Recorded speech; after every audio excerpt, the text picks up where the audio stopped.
Lideramos el camino de la opinión pública y buscamos que la cultura del debate alcance consensos y soluciones a los problemas de nuestro país.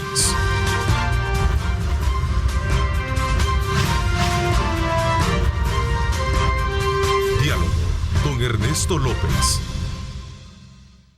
6 de la mañana con 31 minutos, son las 6 con 31 minutos. Bienvenidos, qué placer enorme acompañarlos a esta hora de la mañana.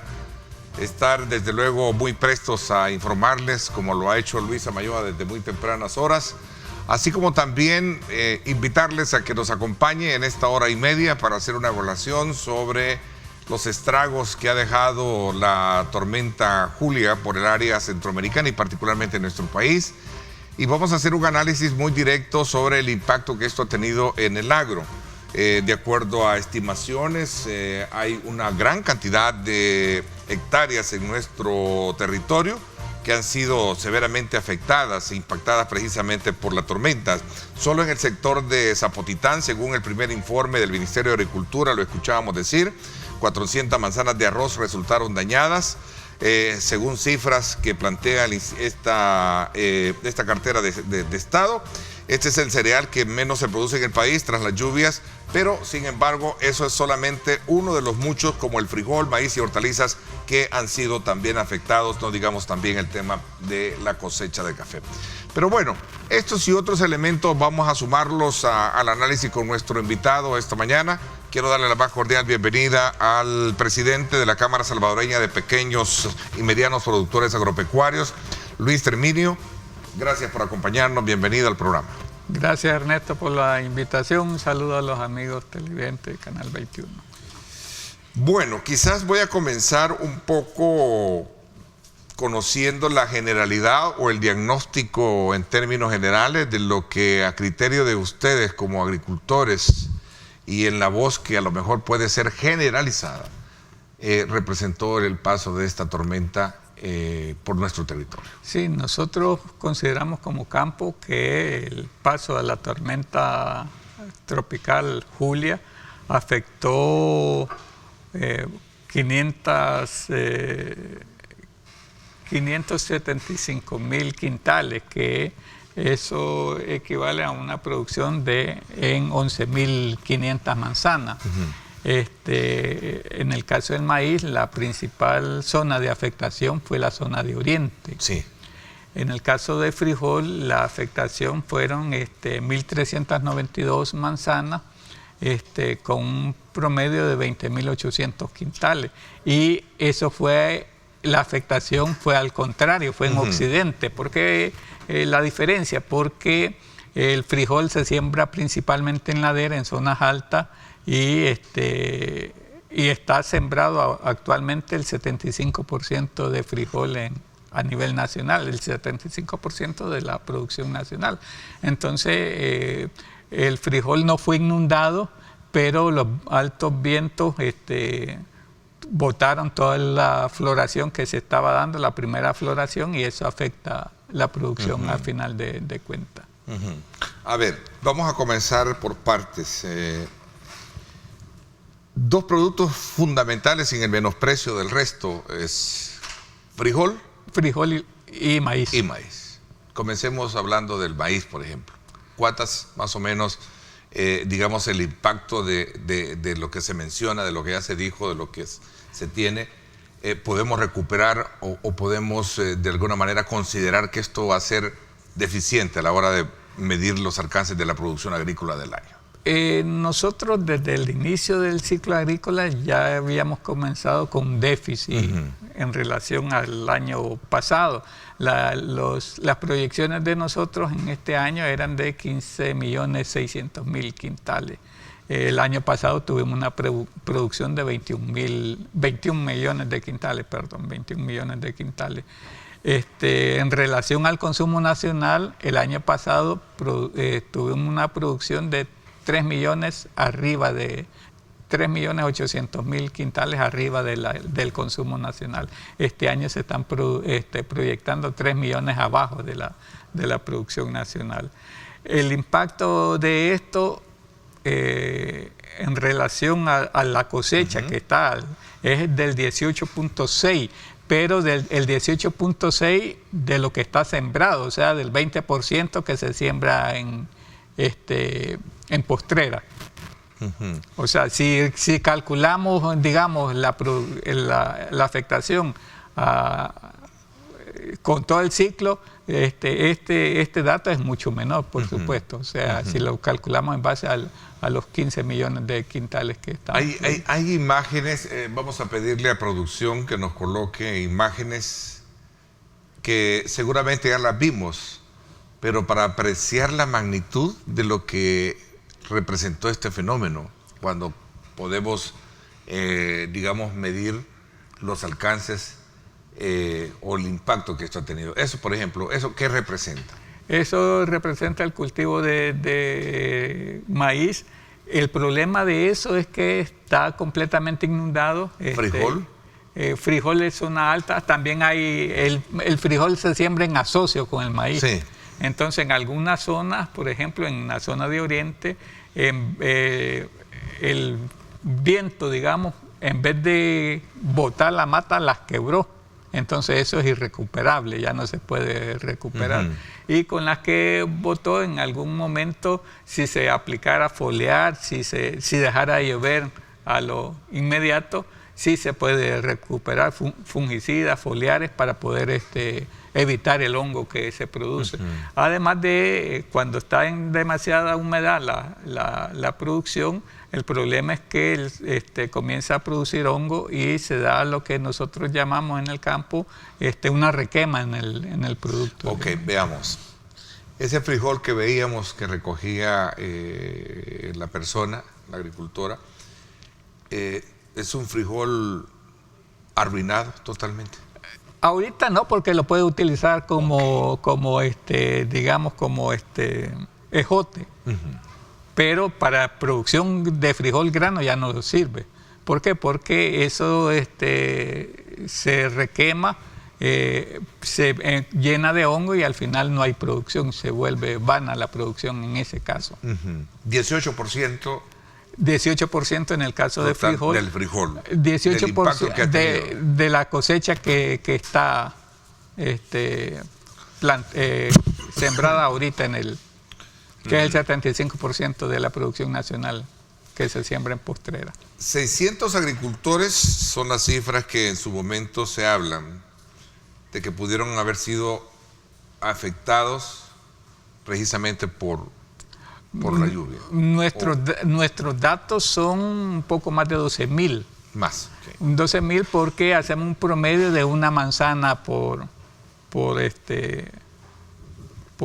productor promedio. Entonces nuestros cálculos son que más o menos son 12.000. Aquí me están haciendo la aclaración, producción, estos 600 agricultores solamente representan del sector del Río Grande, de la zona de San Miguel, que fue donde creo que más impactó. Sí, y además de San Miguel hay una parte en Usulután, una parte en Morazán, en La Unión, que fueron los más afectados. Inclusive toda la zona costera hay productores de maíz y toda esa zona fue afectada prácticamente. En el caso del maíz, bueno, ambos, frijol y maíz, son cultivos en asocio. En asocio, ¿verdad? Y si uno es bueno, el otro es bueno, pero si el otro salió mal, también el otro termina siendo afectado. Así es. Y lo que pasa es que, por ejemplo, en el caso de Oriente, como Oriente siembra principalmente postrera, por eso es que la afectación es mucho mayor. O sea, ¿Postrera se refiere a? La siembra que se hace en agosto-septiembre. Ok. Hay una cosa bien importante en todo esto, y lo escuchaba del ministro de Agricultura decir que vamos a hacer una recopilación de daños para poder inyectar la recuperación de las pispas. Sí, nosotros estamos trabajando en coordinación con el Ministerio de Agricultura. Dicho sea de paso, hoy tenemos una reunión a las 10:30 de la mañana con la gente del despacho del ministro para comenzar a ver daños, hacer un cruce de información entre la información que ellos tienen y la información que nosotros manejamos. Además de nosotros va a estar la gente de la Mesa Agropecuaria que también manejan otros datos. Vamos a hacer el cruce y va a buscar las medidas más pertinentes. De hecho, nosotros decíamos ayer en un programa que el problema es los pequeños productores. Los granos básicos se siembran por productores de subsistencia. La afectación a esos pequeños productores es bastante fuerte. Nosotros lo podemos decir, no, a nivel nacional no es mucho el impacto, pero el impacto de esa familia, que de por sí ya la FAO estaba diciendo que íbamos a tener un sinnúmero de personas en crisis alimentaria para el siguiente año, el impacto para esas 12,000 personas es fuerte. Nosotros hacíamos un cálculo y decíamos, bueno, ¿cuánto cuesta producir una manzana de maíz? Este año costaba $1,366. Si multiplicamos esos $1,666 por los 11,500 manzanas, nos da un total de $15,700,000 en el caso de maíz. En el caso de frijol, el costo de producción de una manzana es de 1,124. Si multiplicamos esos 1,124 por las 1,392, nos da un total de 1,565,000. O sea que al final de cuenta, la pérdida total en los dos rubros de los pequeños productores es de $17,285,000. Esa es la pérdida total. Quiero aprovechar y enviar un saludo para nuestro amigo Jorge Zelaya. Él es agricultor, es un profesional en el área agrícola. Nos dice: buenos días, Ernesto. Algunas imágenes que se están proyectando de Zapotitán son troncones de una plantación de arroz recién cosechadas, y además hay de sobra conocida algunas áreas en Zapotitán que año con año se inundan y muchas se siembran fuera de la época de invierno también, ¿verdad? Sí. A lo mejor pudo haber sido benevolente para esa parte, que obviamente se requiere de mucha humedad para el arroz. Sí, muchas gracias, saludos especiales. A ver, aquí hay otra pregunta que me están haciendo y qué bueno que despertamos el interés de este tema. ¿Se pone en peligro, o de acuerdo a las proyecciones, dice por acá, que se tenían, la producción agrícola no era tan benevolente, dice, para este año? Con la pasada lluvias, lo que vamos a tener es un problema de precios, o vamos a tener encarecimiento de productos. Para este año no. Para este año no hay razón ni justificación para que haya un aumento de precios en los granos básicos. ¿Por qué? Porque nosotros producimos o consumimos lo que producimos el año pasado. El año pasado tuvimos una producción por arriba del consumo, por lo tanto no hay justificación para el aumento del precio. Para el siguiente año sí. ¿Qué se puede hacer? Y es lo que estamos hablando con el ministro de Agricultura, tratar de sembrar mucho más la última siembra. En el país se dan 3 siembras. La primera es mayo, junio, la segunda es la que está ahorita, que es agosto-septiembre, y la tercera es a la salida del invierno, que se siembra en humedales, y la de riego, apante y humedales se llama esa cosecha. Es el 5% solo que sembramos en esa época. Entonces nosotros le decíamos, hay que aumentar la cantidad de siembra. ¿Para qué? Para tratar de minimizar el impacto para el consumidor de estos granos. Lógicamente para el pequeño productor ya está digamos el impacto, difícilmente se pueda recuperar, por lo que planteamos al inicio, que son productores de subsistencia. Por eso nosotros decíamos, y le hemos dicho al ministro, que hay que buscar una alternativa para la gente que tiene crédito con el Banco BFA, una alternativa de una condonación de la deuda de la gente que fue afectada por el fenómeno Julia. No me lo digo. Entonces esa es la situación. O sea, estamos hablando de 100,000 quintales de productos agrícolas afectados, según el MAC. Las estimaciones que hace, por un lado, la parte oficial. Sí, lo que pasa es que el MAC todavía está haciendo... las evaluaciones. Las evaluaciones es su, de daño, ¿no? Su primer reporte. Por eso te decía que hoy vamos a tener una reunión para hacer cruce de información y ver y lograr tener. No vamos a permitir ninguna alza de precios en los mercados. Nos vamos a apoyar, decía el ministro de Agricultura, Enrique Parada, decía, nos vamos a apoyar con la Defensoría del Consumidor, ya que es la entidad que verificará el tema de estabilidad de precios. En el caso de irregularidades que se presenten, no hay ningún elemento que justifique la situación, ya sea de precios como también de escasez. No hay ninguna justificación. Eso es bien importante resaltarlo en esta conversación, porque siempre hay quien se aprovecha de eso. Sí, cae una brisa y ya empiezan a decir es un huracán, o sea, ya con esto van a decir que fue un diluvio que pasó por El Salvador. No hay justificación para aumento de precio. Nosotros apoyamos también la decisión del ministro de Agricultura en ese sentido, que hay que coordinar con la Defensoría del Consumidor para evitar una especulación en los precios.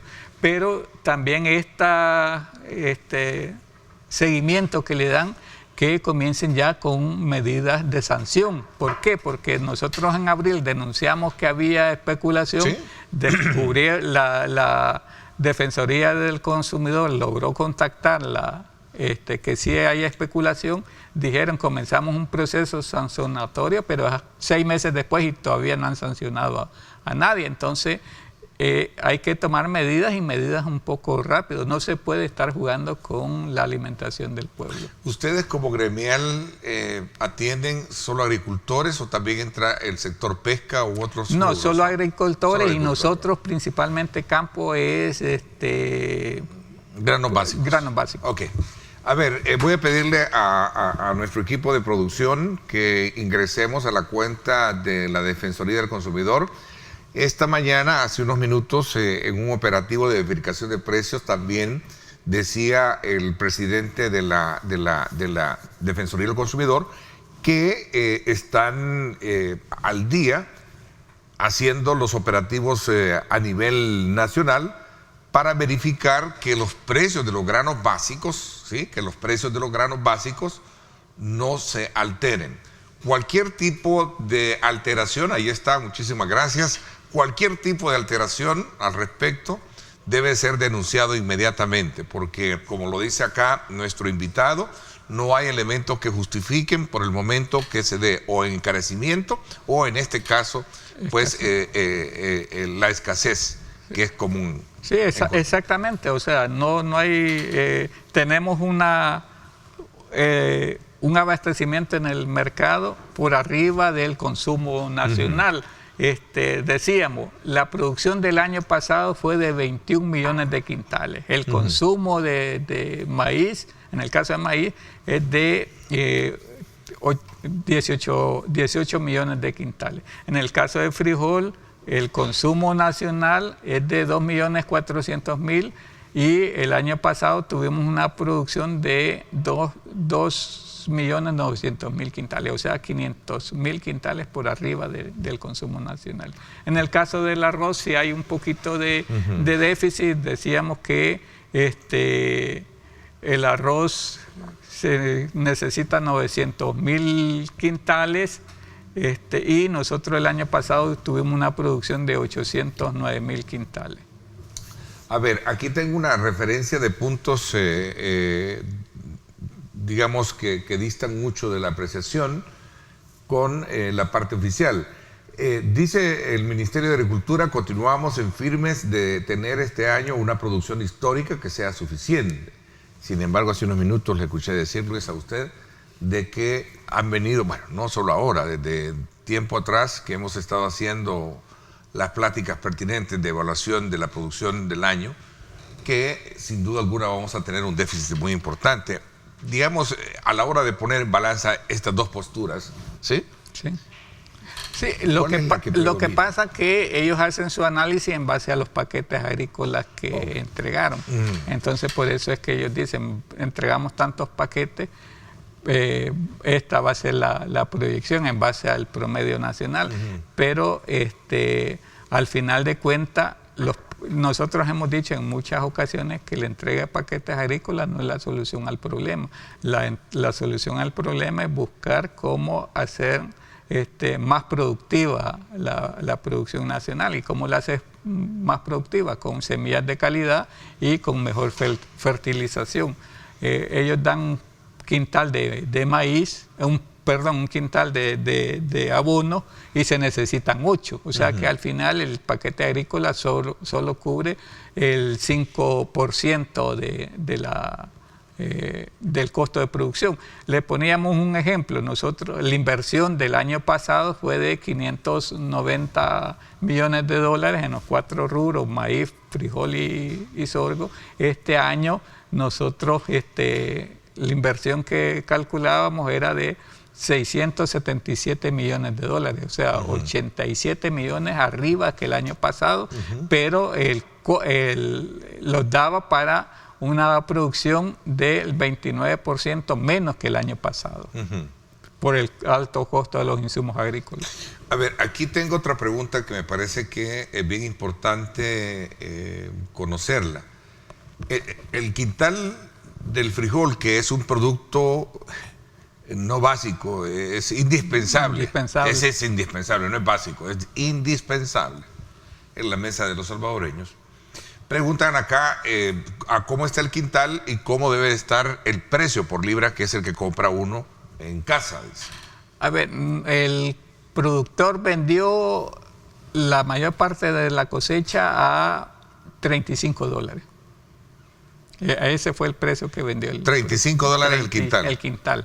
El comerciante lo acaparó y la semana pasada, por ejemplo, estaba a $1, o sea, $100 el quintal, y esta semana está a $110 el quintal. 110 el quintal. El quintal a partir del precio de cómo se traslada en el mercado. Exactamente.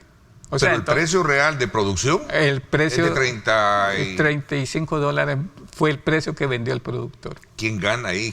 Los comerciantes, lógicamente. Y por eso nosotros... Es muy interesante esa matemática. Fíjense que,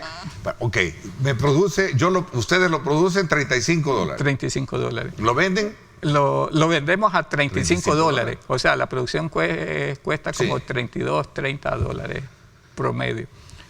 Lo vendemos a 35, el comerciante desde el que comienza a vender ya lo pone al inicio de la cosecha, sale a 60, después así poco a poco va aumentando. ¿Se va subiendo hasta llegar? Hasta llegar, ha llegado ahorita a 110. Las libras, no va. A 1.10 la libra. A 1.10 la libra. El quintal tiene 100 libras. Sí. Entonces ese es el problema. Pero hay una exageradamente. Exactamente. Por eso es que hay mucha queja entonces. Por eso, y nosotros por eso le insistimos a la Defensoría del Consumidor, controlen precios, controlen los precios. El problema es que los granos básicos se comercializan de una manera informal. ¿Qué quiere decir esto? Que el comerciante llega al campo, compra el productor no le da factura, por lo tanto ellos pueden inclusive hasta evadir impuestos en ese sentido. Pues, el vendedor. El vendedor. Sí, porque al final yo voy a la tienda, a mí no me dan... A usted no le dan factura. Factura, ¿no? Exactamente. Entonces, ¿quién controla esa...? Que es el común denominador que hace en la colonia cualquiera, ¿no?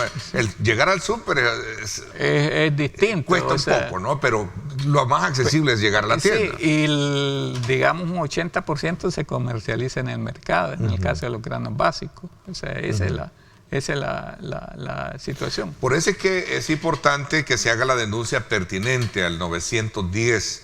Decía el presidente de la Defensoría hace unos minutos que estuvo precisamente en el sector hablamos de la capital, en el sector de la calle Gerardo Barrios, que es una zona muy, digamos, es la zona principal de distribución de granos básicos para el área. Decía él de que la Defensoría está liderando la inspección para verificar precios e inventarios. Ese es otro tema, el tema de inventarios. Sí, porque empiezan a decir no tenemos inventario para subir precios. Y así fue en el mes de junio. Dijeron no hay inventario, no tenemos por eso justificamos, la Defensoría contactó que en realidad sí había inventario. Y por eso es que dijeron, esto, al final de cuentas, dijeron, Campo tiene la razón. No lo dijeron así con esas palabras, pero dijeron sí hay especulación, porque las bodegas de los comerciantes están llenas. O sea, hay suficiente producto, no hay justificación. La misma Defensoría del Consumidor lo dijo en el mes de junio, no hay justificación para un aumento de los precios. Resulta que a la hora de establecer este tipo de verificación deben de ser bastante irrestrictos, contundentes, para poder de alguna manera castigar lo que podría ser estas malas prácticas. Sí, nosotros hemos dicho y somos del criterio que hay que tomar medidas que sirvan de ejemplo a los demás comerciantes. Porque, por ejemplo, tenemos el caso de que no tiene que ver con la cuestión de los granos básicos, pero sí tiene que ver con los precios. El caso de Catalino Miranda, le subió los precios al pasaje, inmediatamente lo metieron preso. ¿Han hecho eso con algún comerciante de granos básicos? No, no lo han hecho. Es interesante esa analogía, un poco en comparación, indudablemente es una situación distinta, pero en el fondo tiene una forma ejemplar para poder decir. Exactamente. Igual que se hizo con esto, también hay que hacerlo así, ¿no? Exactamente, y a partir de eso nadie más le volvió a subir los precios en el costo de los 6.57, voy a hacer una pausa. Interesante el punto al que llegamos, porque en su esencia la mayoría de la población de la cual se preocupa es precisamente porque lo que uno compra en el mercado es por libra, ¿verdad? Sí, exactamente. Porque es el producto no básico, indispensable para comer en la casa. Exacto. Vamos a una pausa, gracias por estar con nosotros.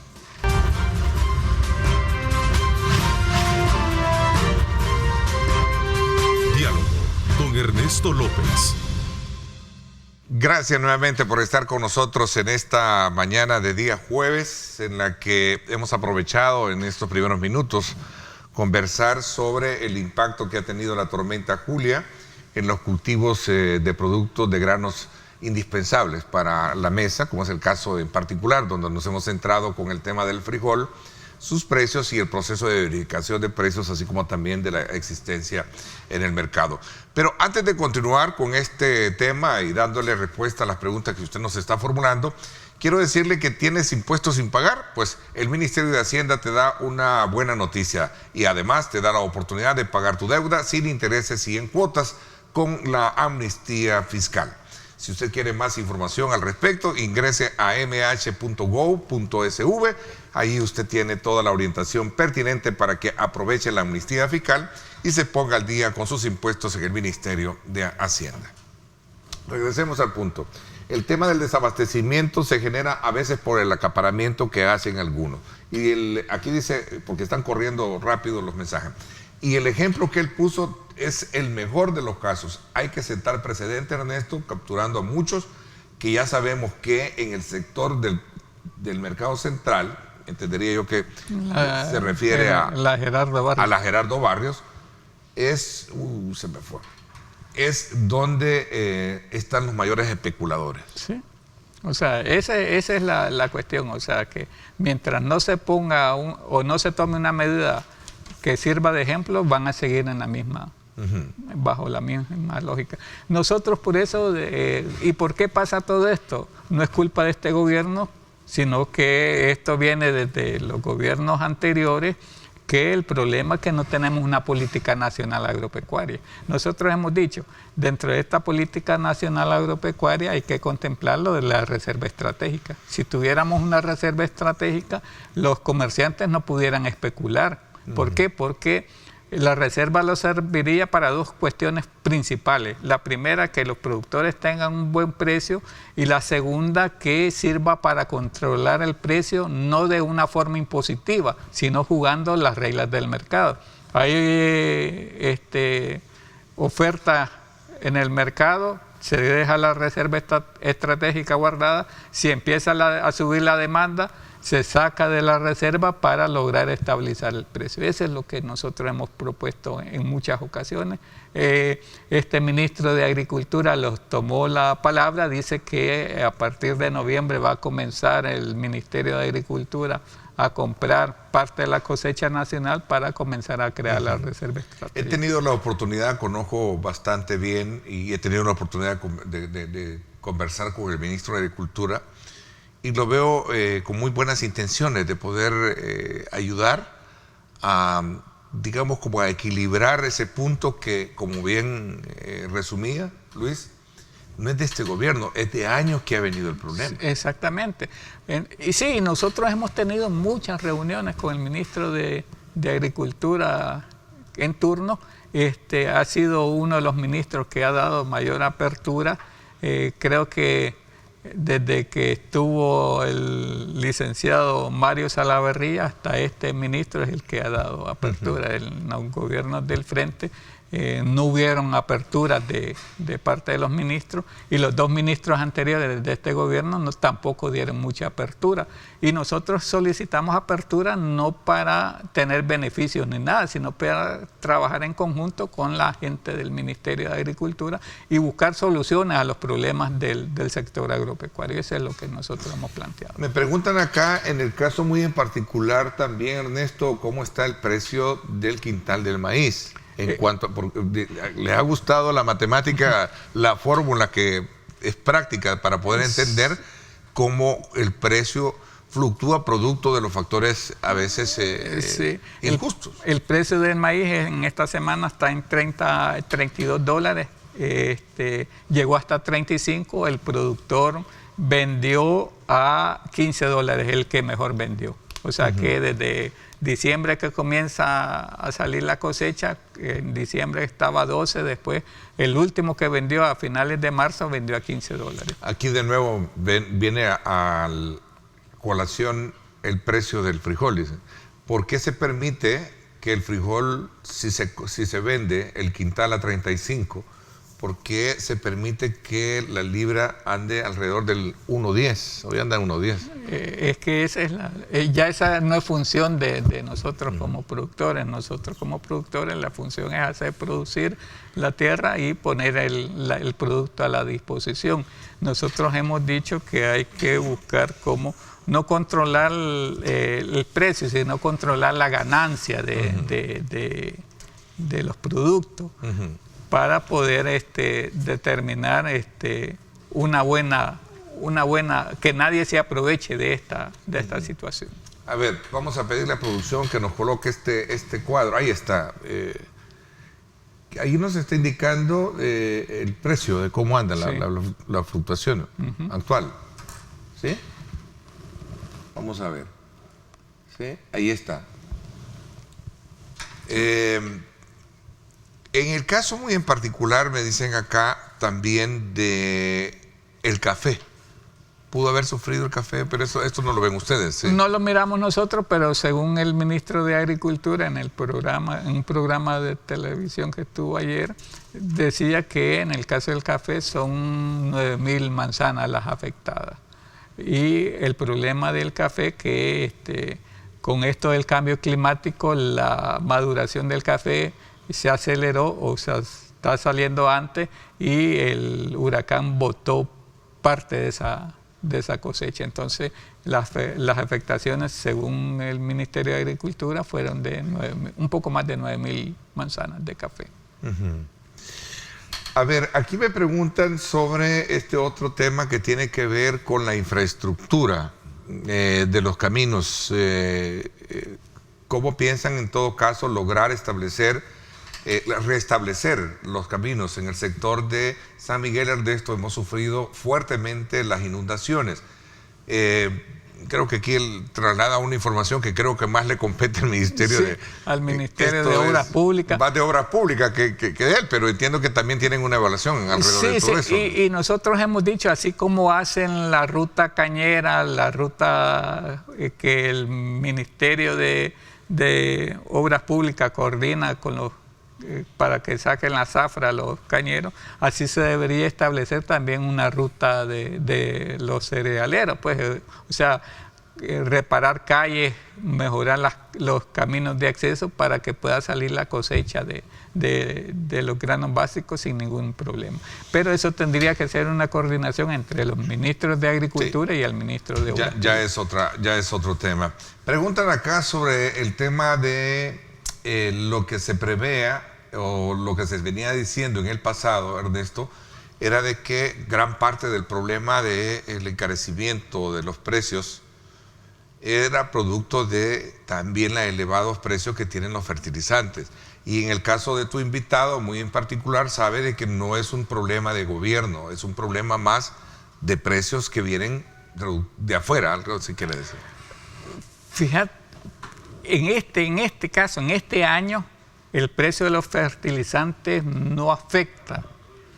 ¿Por qué? Porque venimos diciendo que nosotros consumimos lo que producimos un año anterior. A cómo vendió el productor, volvemos a los precios, a cómo vendió el quintal de maíz el productor, a $15, el que mejor vendió. O sea, que a $15 el quintal de maíz. El quintal de maíz, a cómo llegó, según los datos que reflejaste, llegó hasta $40, $42 el quintal, ahorita está en 32, pero ya es un 100%, digamos, pongámoslo a 30, ya es un 100% arriba del precio que el comerciante compró. Entonces, para el próximo año sí, lógicamente sí debe de haber un aumento en el precio. ¿Por qué un aumento en el precio? Porque el costo de producción fue elevado. ¿Cuánto costaba el año pasado producir un quintal de maíz? Costaba $15.29. ¿Cuánto cuesta un quintal de maíz producirlo este año? $25.56. Ernesto, ¿hay algún elemento básico que podríamos considerar que, no entiendo, así es, dice que en el tema del frijol, sabemos que la producción siempre ha sido dependiente del mercado extranjero. Nicaragua nos ha vendido. Siempre compran de Nicaragua, pero el año pasado tuvimos una producción por arriba del consumo nacional. O sea que hubo una buena producción. Inclusive hemos tenido producciones. El ministro de Agricultura, por ejemplo, Pablo Amílcar, decía que en el 2020 la producción había sido una producción récord. Y saliendo de esa producción, en vez de comprar la producción nacional, compró en México para entregar los paquetes alimenticios. Entonces, nosotros dependemos de Nicaragua, digamos, cuando hay escasez o cuando no logramos producir la suficiente cantidad de productos para obtener en el mercado. En el caso del frijol, donde sí somos completamente dependientes, es el caso de hortaliza, que dependemos en un 90% de la hortaliza que viene de Guatemala principalmente. Aquí hay otra pregunta, y me dicen, Ernesto, ¿por qué razón ellos no solo producen, sino que también los comercializan? Lo que pasa que, comercializar es otro trabajo, y por eso es que nosotros insistimos en la creación de la reserva estratégica. Decimos, estos productores son productores de subsistencia. ¿Puede cada uno de los productores dedicarse a comercializar el producto? No puede. ¿Por qué? Porque estar vendiendo de libra en libra no recuperas rápidamente el dinero, por lo tanto no podés pagarle cuando producís con crédito, no puedes pagar inmediatamente el crédito. Y la principal situación del crédito de aquí es que es un crédito de avío. Una vez sale la producción, tenés que pagar. A ver, el financiamiento. Ernesto me dice, nosotros los agricultores de Oriente hemos sufrido fuertemente los estragos de la lluvia. Lo que buscamos es un financiamiento. ¿Será que a través de las gremiales puede forzarse o canalizarse, creo que quiso decir, canalizarse una línea de crédito más flexible de lo que se tiene ahora? Bueno, hablaba hace unos minutos sobre el tema de lo que podría ser una condonación, sí, para aquellos que han sufrido el impacto directo. Una condonación no a todos los productores, sino verificando los 12.000 productores que fueron afectados, a eso sí. Ahí estamos de acuerdo en la condonación de esa gente. Y nosotros decíamos que hoy a las 10 de la mañana, 10:30 de la mañana, tenemos una reunión con la gente del despacho y dentro de los puntos que llevamos específicamente, uno, hablar de qué solución se le va a dar a la gente afectada y dos, hablar también de la posible financiamiento para la gente que se quiera dedicar o que quiera sembrar ya sea en humedales o con un sistema de riego. A ver, aquí tengo otro que dice lo siguiente. Ernesto, el tema del frijol no es un problema de hoy que tiene el gobierno, sobre todo porque en el mercado lo que siempre hemos tenido son vividores o acaparadores que viven precisamente de la fluctuación y sobre todo cuando se guardan en sus, aquí dice estanques, pero entiendo que son sus ¿cómo se le llama? Almácigo, ¿verdad? Almacenamiento. El almacenamiento que dice acá. O sea, sí. Eso lo dejo claro, que no es un problema de hoy, que siempre lo hemos tenido. Sí, nosotros le hemos dicho, y no estamos echándole la culpa al gobierno, por eso nosotros insistimos, es problema de los comerciantes o es culpa de los comerciantes que especulan. ¿Cuál es y ahí sí responsabilizamos al gobierno? ¿Cuál es la función del gobierno? Garantizar a través de la Defensoría del Consumidor que la población o los consumidores adquieran un producto no por arriba o no con elevados precios, sino que intenten tener productos a bajos precios. Vamos a ver. Si hay que sentar precedentes con los acaparadores de alimentos, Ernesto, en paralelo con el caso de Catalino Miranda en el sector transporte fue atinado por parte de Treminio. Mis saludos especiales, dice el doctor Francisco Acosta desde Hilo Vasco. Muchísimas gracias por estar con nosotros. Bueno, al final lo importante es tomar medidas contundentes para evitar que se dé algún disparo de precios, que no debe de existir a criterio de ustedes. Exactamente, o sea, ese es el resumen de esto, o sea, tomar medidas contundentes para que la población consumidora no sea afectada por por el tormenta tropical Julia. Ya fueron afectados los productores, ahora lo menos que nosotros queremos como productores, que los consumidores sean afectados. Y sean afectados y no recibiendo los beneficios, de la gente que arriesga, que son los productores.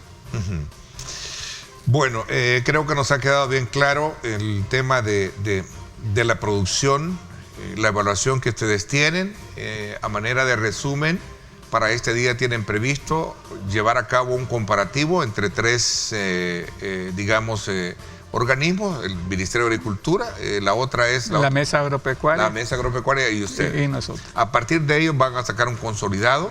Que pueda proyectar, ver las acciones a hacer. Exactamente. No se afecta la producción, porque al final ya se sabía que teníamos un déficit de acuerdo a lo que se venía diciendo de ustedes. Exactamente, no se afecta y lo que estamos buscando es soluciones al problema y evitar una crisis alimentaria para el siguiente año. Ya este año hemos dicho y lo reiteramos en este programa, está garantizado el abastecimiento. ¿Está? Garantizado el abastecimiento. El abastecimiento. Para este año. Para este año. ¿El otro? El otro año es la cosecha que ahorita está saliendo. Y hay que tomar en cuenta también que la primera cosecha fue una cosecha excelente. ¿Qué quiere decir eso? Que en la primera se siembra el 75% del maíz, ya lo tenemos garantizado, o sea que tenemos garantizado más de 11 millones de quintales de maíz. Solo lo que se necesita para cubrir la demanda nacional son 7 millones que se iban a producir, 3 ahorita, más 1 en humedales, y eso es lo que está en riesgo todavía. Bueno, gracias Luis por habernos acompañado esta mañana. Agradezco en calidad de presidente de la Cámara Salvadoreña de Pequeños y Medianos Productores Agropecuarios, el que nos haya dado una lectura, una fotografía de cómo está esta situación. Gracias a usted, Ernesto, y un saludo a los amigos televidentes, un saludo a los amigos de campo también. Gracias. Cuando regresemos, el director de Protección Civil, Luis Alonso Maya, también vamos a procurar hacer una evaluación. Ya después de la tormenta viene la calma, y bajo esa calma pues vamos a hacer una evaluación de la atención de emergencias en el marco del paso de la tormenta Julia por nuestro territorio. 7:18. Gracias por estar con nosotros.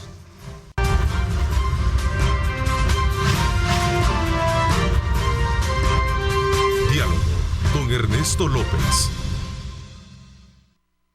Bueno, gracias nuevamente por estar con nosotros. Saludos muy especiales a todos y cada uno de ustedes que han estado muy activos a través de nuestra comunicación interactiva en la formulación de sus preguntas o inquietudes con relación al tema de los precios de los productos de la canasta básica y también indispensable, ¿verdad? Por ser, sin duda alguna, lo más afectivo cuando se trata de ver el impacto que tiene una tormenta de tal naturaleza. Con nosotros el director de Protección Civil, Luis Alonso Maya. Buenos días, bienvenido. Gracias.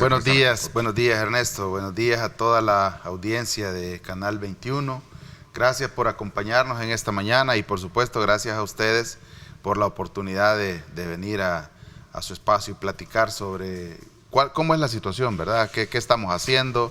¿Cuál es la ruta que llevamos en la gestión de esta emergencia? Bueno, sin duda alguna este tema de las emergencias pasa también por estudiar lo que hablaba anteriormente, ¿no? El impacto que esto ha tenido en la estructura agrícola, sin duda alguna, de país. Definitivamente. Esa es evaluación, es consolidación. Es evaluación. De hecho, le cuento que es una de las actividades en las que ya estamos trabajando. En la gestión de una emergencia, Ernesto, básicamente hay 4 acciones muy puntuales, incluso podríamos llegar a 5. Número 1, inmediatamente un evento o una amenaza empieza a materializarse, la prioridad número 1 siempre debe ser búsqueda, rescate y evacuación de las personas. Las personas, la población es el elemento principal de la gestión de una emergencia en cualquier país. Nosotros, en función de eso, nos hemos adelantado un poco, incluso se solicitó, el señor presidente solicitó el establecimiento de un estado de emergencia nacional a fin de tener todos los recursos. Aspecto número 2, que es muy importante, la gestión de la asistencia humanitaria para que las personas que fueron previamente evacuadas o tempranamente evacuadas reciban todo lo necesario y, por supuesto, se les pueda incluso, Ernesto, prever la recuperación temprana. El tercer elemento principal es iniciar de forma inmediata la evaluación de daños, porque eso nos permite no solamente tener datos concretos sobre cuál ha sido la magnitud, en qué cuantía ha afectado una emergencia, y el cuarto aspecto muy importante que justamente sale de esto es cuál es la ruta que deberíamos llevar, hacia dónde debe apuntar la rehabilitación y la reconstrucción. Obviamente el evento ha sido un evento hidrometeorológico, sabemos que hay terrenos anegados, sabemos que pudo haber muerto ganado porcino, caprino, bovino. Sabemos que si en algún momento se tenían granjas, como sucedió en el caso del río Amayo, en La Libertad, en una sola noche se murieron 3,000 gallinas ponedoras. Entonces esos daños, todos esos daños y pérdidas, porque también algo bien importante, inmediatamente uno llega a una zona donde ha impactado un evento, uno ve daños, pero es bien importante que la población denote que los daños es lo que vemos en el preciso momento, ¿no? Pero hay pérdidas que probablemente vamos a ir viendo en el corto, mediano y largo plazo. Préstamos que se hicieron, por ejemplo, para montar una granja. Digamos, más que préstamos también, créditos que de repente son repetitivos, que de los que hacen uso la mayor parte de los agricultores en el terreno, que se los vuelven a conceder una vez ellos han hecho algún abono significativo de la cosecha anterior. Entonces, en algún caso hasta se llaman créditos de avío, qué sé yo. Entonces, es importante valorar todo eso y la ruta que ahora debemos seguir parte de tener un informe real. Es interesante el elemento de la ruta a seguir, porque al final de toda la evaluación lo que queda es manos a la obra. Al final siempre hemos sido resilientes, siempre nos ha golpeado y nos hemos levantado digamos, de fenómenos como estos. Claro. Hay un testimonio, por cierto, que está ahí de alguien que parte el alma cuando la señora dice, perdí hasta mi refrigeradora, ¿no? Sí. Veamos. ¿Cómo no? la llave me quedé, hermano. Solo con la llave me quedé. Tenía una media tiendita, esa quedó cerradita, como así dejé yo, ¿verdad? Ya cuando mi hija llegó a ver, ya no había nada. Bueno, pues, sí, hasta el techo, una ropa que tenía tendida yo así, hasta arriba llegaba el agua. La refri la estaba pagando. La sillita, una sillita de esta que tenía, también las estaba pagando. Pero ¿y cómo ahora? ¿Y hoy de qué voy a trabajar? No tengo nada de qué agarrar. Cuando yo estaba así dormida, yo sentí que la cama me levantaba así para arriba. Y ella, mi vecina, me hablaba. Pero de ahí yo no respondía. Yo cuando vine a abrir la puerta, se me metió de un solo el agua. Me llegó el agua hasta el pecho. Ya no pude sacar nada. Y no pude sacar nada. Yo quise sacar mi ropa, pero no pude sacar nada pude sacar. No. Bueno, ahí estábamos viendo parte de los testimonios Claro. de las personas que fueron afectadas. Y eso es una emergencia que concurre precisamente al auxilio de ellos. Ella decía tenía una pequeña tienda con la cual subsistían. Y es que algo bien importante que hay que decir en esto es cuando se dimensiona el impacto de un evento, Ernesto, frecuentemente siempre se ha visto digamos, con una perspectiva macro, es decir, el desastre generalizado como una situación macro, pero no nos detenemos a pensar en esos desastritos, porque para esta señora, y quisiera detenerme un poco antes de seguir hablando o utilizando este término, el término emergencia y desastre, Ernesto, tiene una diferencia pero muy abismal. Frecuentemente nosotros utilizamos mucho el término desastre, incluso a veces hasta de forma errónea. Hablamos de desastres naturales y eso no existe. Lo que tenemos son eventos naturales que pueden generar emergencias en el entendido que esta es un evento que ha generado daños, pérdidas, pero que nos permite seguir respondiendo. Es decir, no hemos perdido la capacidad de respuesta. Tenemos los recursos, tenemos los medios, tenemos el personal, tenemos la infraestructura para seguir gestionando la emergencia. ¿Cuándo debería ser declarada una zona de desastre? Cuando se perdió todo, ¿verdad? Cuando la capacidad de respuesta quedó borrada totalmente. Estoy hablando de eventos imagine usted, por ejemplo, el tsunami de 2004 allá en Indonesia y en todo el archipiélago ese, que básicamente quedó borrado del mapa la capacidad para gestionar la emergencia. Hoy por hoy ese no es el caso del país. Lo que tenemos es una emergencia, están los recursos. De hecho, el haber declarado o el haber hecho una declaratoria de emergencia nacional hoy mismo nos está permitiendo disponer de todos los recursos del Estado para poder responder no solamente tempranamente, sino que en el transcurso de, digamos, de los hechos que está dejando la emergencia, visualizar cuáles son las brechas que deben irse resolviendo. Interesante, voy a hacer una pausa, regresamos un poco para hablar. Esa declaratoria de emergencia comprende acciones. ¿Cuáles son las acciones? Y de acuerdo al consolidado que se tiene, también creo que es un buen parámetro y punto de partida para llegar a comprender mejor cuáles son las acciones que hay que hacer ahora que ya pasó la tormenta. Por supuesto. Vamos a la pausa 7:29. Gracias por estar con nosotros.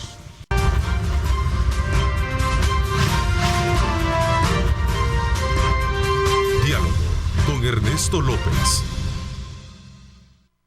Bueno, gracias nuevamente por estar con nosotros. Continuamos conversando con el director de Protección Civil, Luis Alonso Amaya. Aprovechamos este jueves para hacer una evaluación ya en su primera parte sobre el impacto que ha tenido en el agro y ahora desde el punto de vista de la infraestructura y sobre todo también medir los alcances que ha tenido el llamado de emergencia y de atención y prevención que en este caso Protección Civil da cuando se presentan estos fenómenos. Antes de entrar un poco a comprender mejor las acciones a partir del estado de emergencia declarado por la Asamblea Legislativa, quisiera poner en perspectiva solo un ejemplo de la atención, del esfuerzo, del trabajo que muchos hicieron a lo largo de estas horas que se da su paso la tormenta Julia por nuestro país. Ahí vemos cómo personal de Protección Civil, ¿verdad?, están tratando la manera, bajo esa correntada, de ayudarle a una persona que había estado, en el peligro creo que 15 horas, ese fue el testimonio. Así es, 15 horas.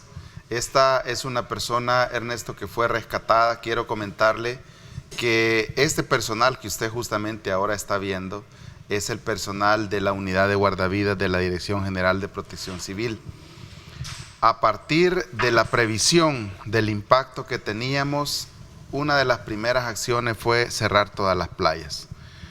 Se suspendió la pesca artesanal, se suspendió la pesca deportiva, se suspendió la pesca industrial, con el objetivo de que no tuviéramos a nadie en playas y poder redistribuir este personal que usted está viendo ahora en este momento en aquellos puntos donde por las características topográficas ya sabemos que esto fue en el río Paz, le cuento. Esto fue en el río Paz. Esta persona estuvo atrapada. Al final se hizo un operativo con esta técnica. Esa técnica, Ernesto, se llama TREPI, técnica de rescate para inundaciones. Le cuento que ahí, en el preciso momento que se ve que se tira el tubo ya venía un rescatista junto con la persona. O sea, okay. Más arriba ya se había tirado. Ahora va a ver usted la persona que se quita el chaleco. Él ya venía en el río, ya había logrado hacer... Pero es que esto parece más bien como un guión de película. Perdón un poco por lo el parangón. Sí, no, en términos de que es una persona que ya iba, arrastrada. Si este personal no hubiera estado ahí, Ernesto, ¿sí? Ese señor fuera hoy mismo una de las estadísticas de fallecidos. Porque iba ya arriba. A la deriva. Lo más seguro es que más adelante cualquier tronco lo golpea, cualquier piedra lo golpea, y esa persona hoy fuera parte de las estadísticas. ¿Esto sucedió en el río Paz? En el río Paz, en las cercanías de Garita Palmera. Entonces, esta persona estuvo atrapada un buen rato, le cuento. Estuvo atrapada, ahora mismo no recuerdo cuántas horas. Según entiendo, fueron como 15 horas. Aproximadamente. Se decidió hacer el operativo y nuestro guardavidas, a quien aprovecho felicitar, de verdad que se han fajado en el trabajo. Parte de este mismo personal, únicamente que en la zona oriental, en una sola tarde se rescataron 157 personas de la lotificación Santa Ana en el Río Grande, en la ribera del Río Grande de San Miguel. Esto está al oriente del Puente Urbina en San Miguel. 157 personas en una tarde. Pues seguro habrá visto usted imágenes donde vemos ahí están justamente ayer. Estas son imágenes de ayer disponiéndose para entrar a Puerto Parada, en Usulután, donde también se han hecho rescates. Así es que creo que hoy por hoy, Ernesto, es importante denotar todo el esfuerzo que se ha hecho con todas las instituciones del Sistema Nacional de Protección Civil. Procuramos que este tipo de situaciones que ahora mismo usted está viendo en pantalla no sucedieran. Procuramos, insistimos, mañana, tarde y noche evacuemos tempranamente, salgan. Ustedes conocen la zona, conocen cuál es el comportamiento de los ríos que están cerca de donde viven. En el análisis de riesgo, Ernesto, que hicimos nosotros al principio de la temporada invernal, allá por el mes de marzo y abril, cuando estábamos escribiendo el Plan Invernal 2022, y recordará en algún momento que platicamos sobre eso, le incluimos al plan 2 componentes, el componente de prevención y mitigación y el componente de preparación y respuesta.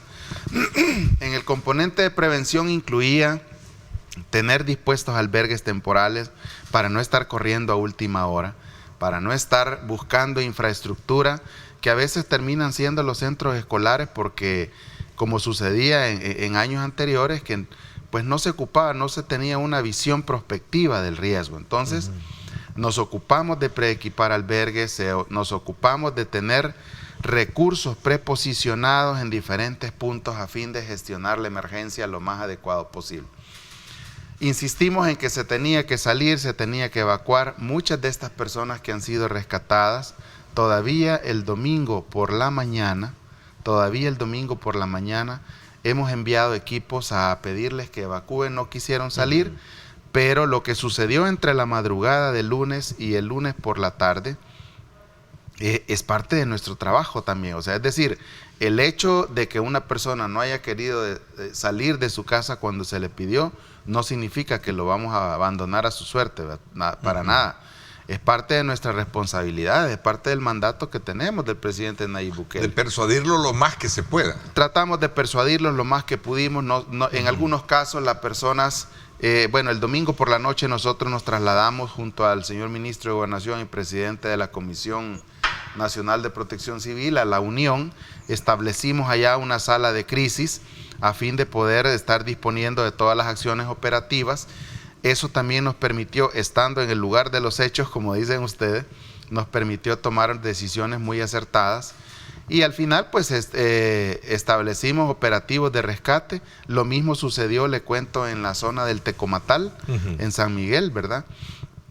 Donde, gracias al apoyo de la Fuerza Armada, la policía, otra vez los equipos de búsqueda y rescate de la Protección Civil, justamente esa es la sala de crisis que habíamos establecido allá en el oriente. En el oriente, ¿verdad? Así es que hoy por hoy, Ernesto, puedo decirle con propiedad que hemos hecho, han sido horas bastante complicadas, poco dormir, poco comer, pero es nuestro trabajo y al final pues lo hacemos por convicción, porque nos gusta, ¿verdad? Ya los que tenemos buen rato de andar en este tema de las emergencias y desastres, escuchamos una sirena y nos pican los pies por... Sí, por supuesto. Esa es parte de lo que realmente representa el poder atender una emergencia de esa naturaleza. Los daños en estimaciones de infraestructura, bueno, el ministro de Obras Públicas en este momento también estaba dando declaraciones sobre cuán impacto había tenido. Han sido cuantiosos, Ernesto. Cada una, inicialmente se hizo una evaluación de daños preliminar que permitió definir prioridad de acción. A partir de esa evaluación preliminar definimos que la prioridad número 1 era búsqueda, rescate, evacuación de personas. La segunda prioridad, habilitación de albergues. Todos los que ya estaban preequipados se pusieron a disposición. Número 3, provisión de agua y alimentos, abrigo, a fin de que las personas pues tuvieran lo necesario. Nuestro objetivo ha sido no ver a nadie en el suelo, durmiendo en el suelo. Eso no es digno, eso no es correcto, bajo ninguna perspectiva, sin importar que sea una emergencia crítica, no hay razón. Si los recursos se tienen, Ernesto, no hay razón para que una persona esté durmiendo en el suelo. Entonces, esas han sido las prioridades. Ahora, con las evaluaciones ya, digamos, ya no preliminares, sino más precisas, cada uno de los sectores está haciendo lo propio para determinar en qué cuantía hemos tenido afectación. Por ejemplo, ya el Ministerio de Agricultura, que de paso le cuento, es la instancia coordinadora de la Comisión Técnica Sectorial de Infraestructura y Servicios, en su momento presentará en qué cuantía ha afectado, Julia, a lo relativo a conexión energética, conectividad vial, servicios básicos, todo eso. Y asimismo salud, asimismo también otros sectores, por ejemplo el tema del agro, que también es parte de la infraestructura, ¿no? Lo ve la misma comisión técnica. Hay que puntualizar en todas esas zonas donde tuvimos anegamiento, ¿no? Algo bien importante, y hay que decirlo, es que en buena parte de los lugares donde, por ejemplo, en Usulután tenemos mucho cultivo de maíz, en algunos lugares ya los agricultores ya habían sacado el maíz, ¿verdad? Por lo menos si sembraron tempranamente, ya indudablemente que han tenido seguramente daños, pérdidas, en la segunda cosecha, que en temas de agricultura se llama cosecha postrera. Sí. Eso hablábamos con Triminio. Exactamente, cosecha postrera. Entonces, seguramente esa cosecha sí, probablemente ha tenido daños. Hay que determinar con números precisos cuánto o en qué cuantía se ha afectado. Y por supuesto, a partir de ahí, pues que hay que definir las acciones. ¿Qué sigue, verdad? ¿Qué sigue? ¿Qué sigue? A ver, ¿cuánto es el total de personas lamentables que perdimos? Lamentablemente, Ernesto, fueron 10 personas 10 los fallecidos. Porque 5... estuve viendo 2 o 3 casos de ayer, no sé si de un niño, por cierto, que no sé si está dentro de esa lista o no, sí, o es un hecho aislado. Sí, no, es un niño que lamentablemente falleció en Panchimalco. En Panchimalco. Sí, falleció en Panchimalco. Arrastrado por una correntada, creo. Exacto, un río. Sí, exacto. Entonces, es un hecho muy lamentable. Nosotros también, o sea, yo sé que de repente ya ni viene al caso mencionarlo, pero sí creo que debe quedar un precedente que cuando nosotros decimos no cruce ríos, no cruce quebradas, yo de verdad, Ernesto, no concibo como alguien, bueno, yo crecí en el campo, Ernesto, yo crecí en el campo y a escasos metros de donde está la casa de mi abuela con quien crecí y una tía, todavía está esa quebrada. Entonces yo recuerdo muy bien que cuando llovía en Santa Tecla, lo primero que decía mi madre, decía no se acerquen al río, no tienen permiso, hay una cancha, digamos, entre la línea de casas y el río, y lo primero que decía es no los quiero ver, pero ni en la cancha. Entonces, sentido común, ¿no? Sentido común. Entonces, los que hemos tenido la oportunidad de crecer cerca de una quebrada o de un río, conocemos el comportamiento. Si llueve en la zona alta, es obvio que en algún momento ese río va a tener una crecida. Entonces, ¿por qué aventurarnos? ¿Por qué osar cruzar un río cuando tenemos ese tipo de fenómenos? Han sido 10 personas fallecidas, 5 civiles y lamentablemente pues 5 militares que fallecieron en el colapso del muro, en el deslizamiento que se tuvo en Comasagua, ¿verdad? Cualquiera podría decir de repente, verlos números muy simplistas, para nosotros no son números, son vidas que se perdieron. Ok, ¿y por qué yo le preguntaba, Luis Alonso, el tema de que cuántas personas fallecidas dejó esta tormenta? Para la magnitud del fenómeno, sé que es mucho, perder una vida es mucho, ¿no? Claro, pero pudo haber sido más si no se hubieran implementado todos estos operativos de persuasión, de orientación y de actuación para sacar gente del peligro. Definitivamente. Mire, para lo que fue el fenómeno, creo que hemos tenido... No sé si es bien feo el término. Sí, de repente es poco lo que nos... Es un poco complejo, pero yo creo que es importante denotar el trabajo que se ha hecho, ¿no? En algún momento, el sábado por la noche, que la Asamblea, y a solicitud del señor presidente Nayib Bukele, hacía la declaratoria de emergencia nacional, incluso se escucharon comentarios de decir no, ¿y por qué tan exagerado? ¿Por qué tiene que ser emergencia nacional?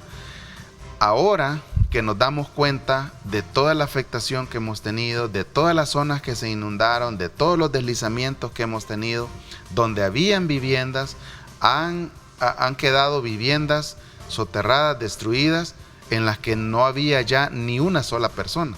¿Por qué no habían personas? Porque acataron la orden de evacuar. ¿Y por qué evacuaron? Porque teníamos recursos disponibles. ¿Y por qué teníamos recursos disponibles?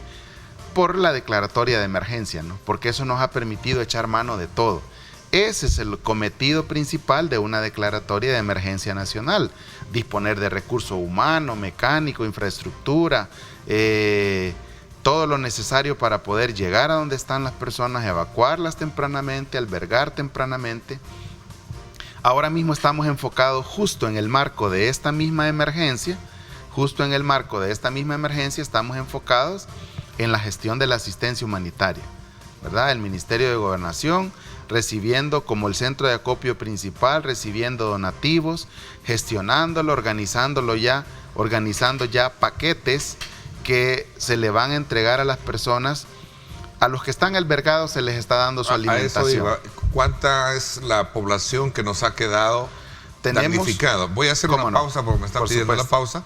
Regresamos con las cifras de las personas que están damnificadas.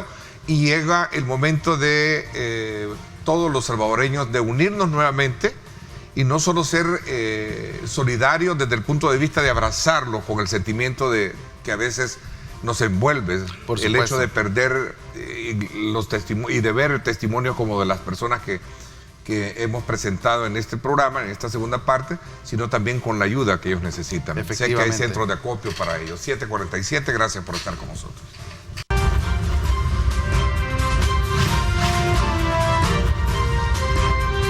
Diálogo con Ernesto López.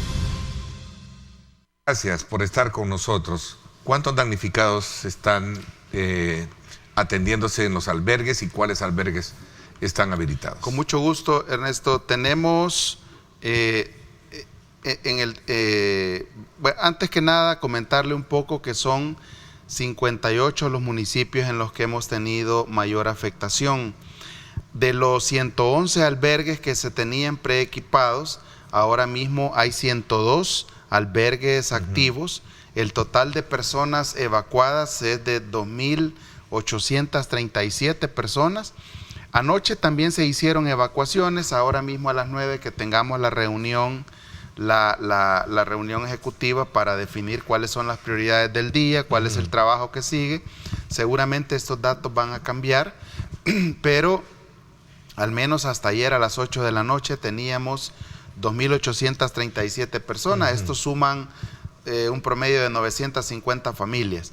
Así es que digamos que ese es el consolidado de las personas que están en albergues. Tenemos 1 en Aguachapán, 2 en Cabaña, 1 en Chalatenango, tenemos en Cuscatlán 7 albergues activados, en La Libertad hay 32, en La Paz hay 3, en La Unión hay 10, en Morazán son 10 también, en San Miguel 2, San Salvador 12, San Vicente 9, Santa Ana 2, Sonsonate 6 y en Usulután 5, que es donde, entre Usulután y San Miguel es donde básicamente hemos tenido la mayor parte de los rescates, ¿verdad?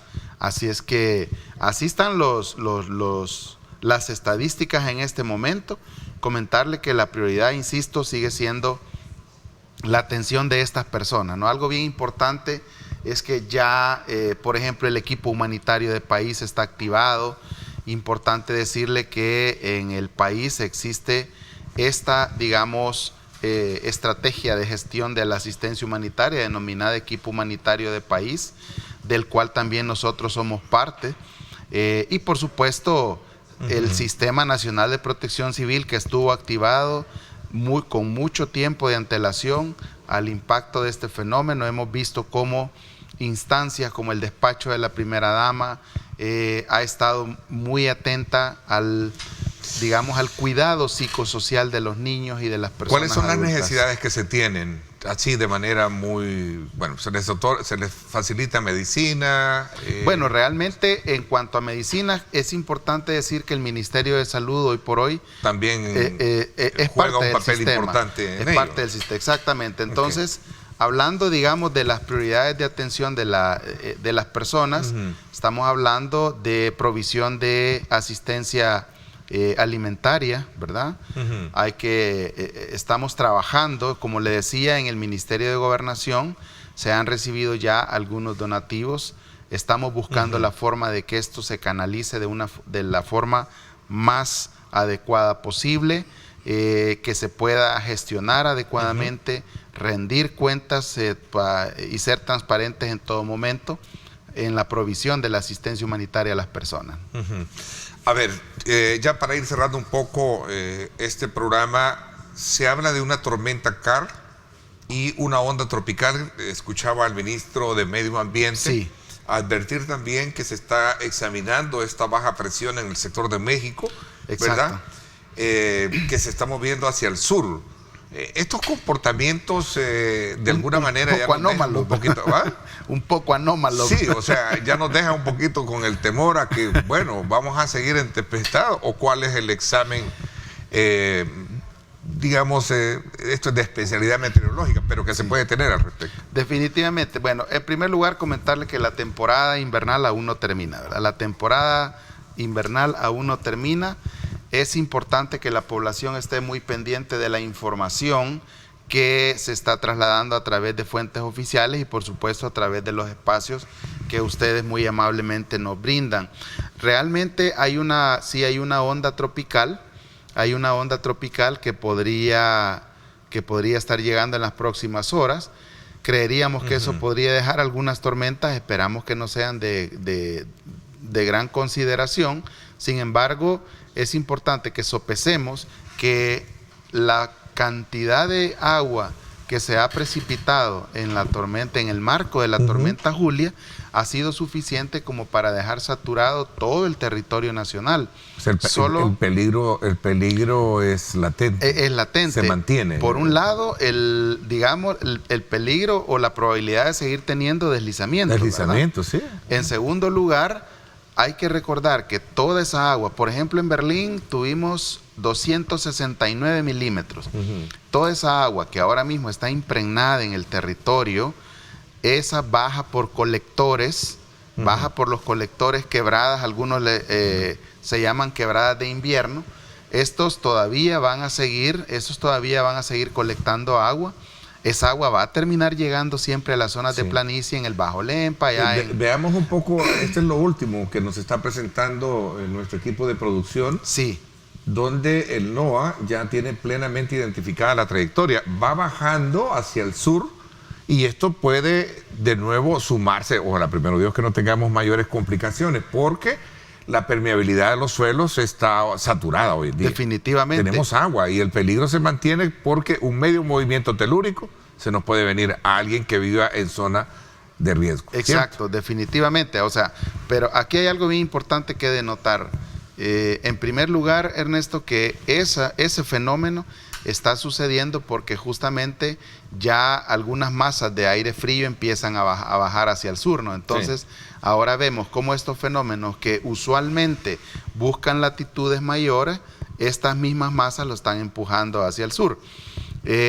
Por un lado. Por otro, yo creo que aunque no sea un gran impacto el que podríamos tener, sí es importante denotar que estos fenómenos arrastran humedad del Pacífico hacia nuestro territorio y es ahí donde podríamos tener algún incremento en las precipitaciones.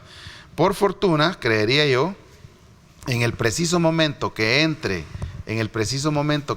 a tierra mexicana, esto va a tener un efecto de degradación casi de inmediato, pero eso no debería hacernos bajar la guardia. Es importante que las personas que viven hoy por hoy en zonas de riesgo, nuevamente, si hay que evacuar, evacuemos. No esperemos hasta el último momento. Esta perspectiva que tenemos en imagen y animación nos ubica mejor para comprender el fenómeno del que estamos hablando. Aunado a eso, la reflexión que nos hace es motivo para llamar la atención de cada uno de nosotros, por supuesto, en casa, como responsables que debemos ser. Si estamos en zonas de peligro, pues salirnos cuanto antes, porque si no vamos a poder padecer de cualquier tipo de situaciones como esa. En la ocurrencia, Ernesto, en la ocurrencia de un hecho lamentable, siempre hay 2 y hasta 3 componentes. Número 1, la probabilidad de que ocurra. Número 2, la previsión del caso. Y número 3, hacer caso omiso, ¿verdad?, a las recomendaciones. Entonces, hoy por hoy, número 1, estemos sabedores que el suelo está húmedo, que vamos a seguir teniendo algunos deslizamientos. Número 2, es importante que si la situación es inminente a partir de la información científica que nos llega, pues demos paso al número 3, acatemos la recomendación, evacuemos. Tenemos cualquier cantidad de recursos para asistirle, tenemos todo el material dispuesto, tenemos todo el recurso humano, recursos mecánicos para incluso llegar a traerlo hasta donde usted está, amigo televidente. Si vive en una zona de riesgo, déjese asistir. 2281-0888, 7070-3007 y por supuesto todos los números rápidos que usted puede accesar de las instituciones de emergencia: 911 de la Policía Nacional Civil, 132 del Sistema de Emergencia Médica, 913 del Cuerpo de Bomberos. Lo importante es salvaguardarnos, ¿verdad, Ernesto? Ok, el tiempo se nos agotó. Gracias, Luis Alonso. Vamos a estar desde luego siempre en contacto. Quiero felicitar, aprovechar, voy a cerrar el programa felicitándolos a ustedes. Muchas gracias. Como Protección Civil, que han estado al frente, llueve, truene o relampaguee. Así es. ¿Verdad? Gracias por esas atenciones a nombre de todos los salvadoreños que hemos estado preocupados con esta y ocupados con esta situación. Muchas gracias, Ernesto. Gracias, Lo hacemos con mucho gusto. Gracias. Por mi parte, esto es todo por hoy. Arriba, mi gente, ya está listo para llevarle a usted también, pues, alegría. Después de la tormenta viene la calma y a levantar esos ánimos. Gracias, pásenla bien y como siempre recuerden lo más importante, amar a Dios sobre todas las cosas. Lideramos el camino de la opinión pública y buscamos que la cultura del debate alcance consensos y soluciones a los problemas de nuestro país.